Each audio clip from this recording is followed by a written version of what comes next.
menjauhkan daripada politik, maksudnya supaya yang main politik para bajingan saja. Supaya ulama nggak ikut-ikutan. Saudara, mereka yang mau main di sana. Nah kalau gitu saya tanya, jahat gak tujuannya? Nah sekarang kita tanya, kalau ulama nggak boleh main politik, kiai nggak boleh main politik, ulama sama kiai nggak boleh terjun ke politik, terus yang boleh siapa? Bangsat, koruptor, bajingan, penjahat. Mereka yang boleh masuk dalam politik, justru mereka yang merusak daripada tatanan kenegaraan kita. Betul? Betul? Takbir. Justru yang mesti dilarang masuk ke dunia politik adalah para koruptor, para bajingan, para penjahat. Saudara, orang-orang yang tidak ngerti agama, orang yang tidak tahu Islam, haram mereka terjun ke dalam politik, saudara. Haram. Mereka yang tidak ngerti politik, mereka yang tidak beriman dan bertakwa kepada Allah, haram terjun ke dalam dunia politik. Kenapa? Karena mereka akan merusak syariat, merusak negara, merusak bangsa, saudara, dan akan merugikan rakyat secara keseluruhan.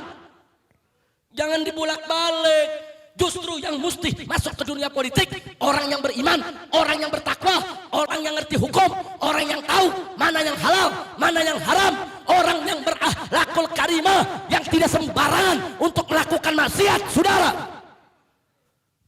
Jadi umat Islam mesti tegas, jangan dibulak-balik, saudara. Kira-kira jelas tidak? Jelas tidak? Nah sekarang kita bayangkan, saudara, terlepas dari perdebatan kita soal demokrasi, saya nggak mau berdebat soal demokrasi itu halal atau haram, togut atau bukan togut, saudara.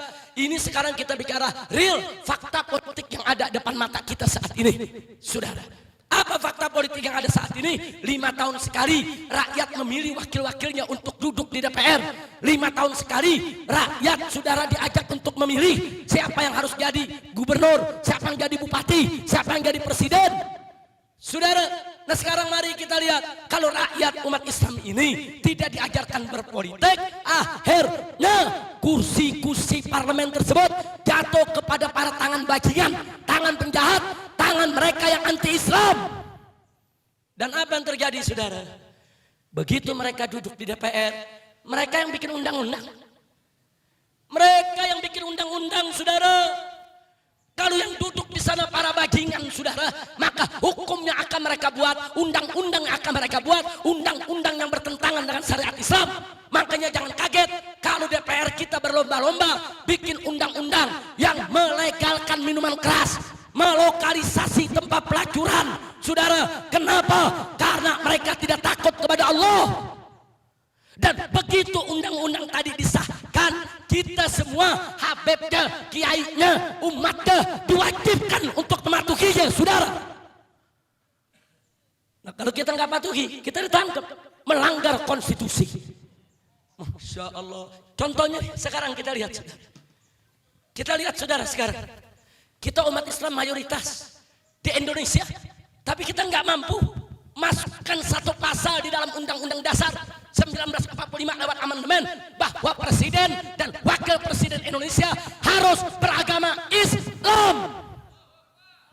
Nggak mampu kita masukin, sudah. Nggak mampu. Kenapa kita tidak bisa untuk menggelar sidang umum MPR untuk memasukkan pasal tersebut, saudara? Karena kursi kita tidak cukup, karena kursi kita tidak memadai, karena DPR dikuasai oleh mereka yang anti-Islam, bukan yang pro syariat Islam, saudara.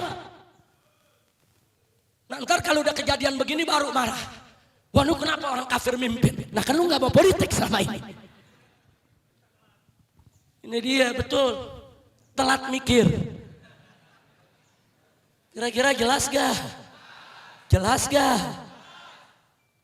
Ini undang-undang dan negeri kita dibuat oleh DPR. Satu, melalui musyawarah. Kalau musyawarah mentok, voting, pemungutan suara.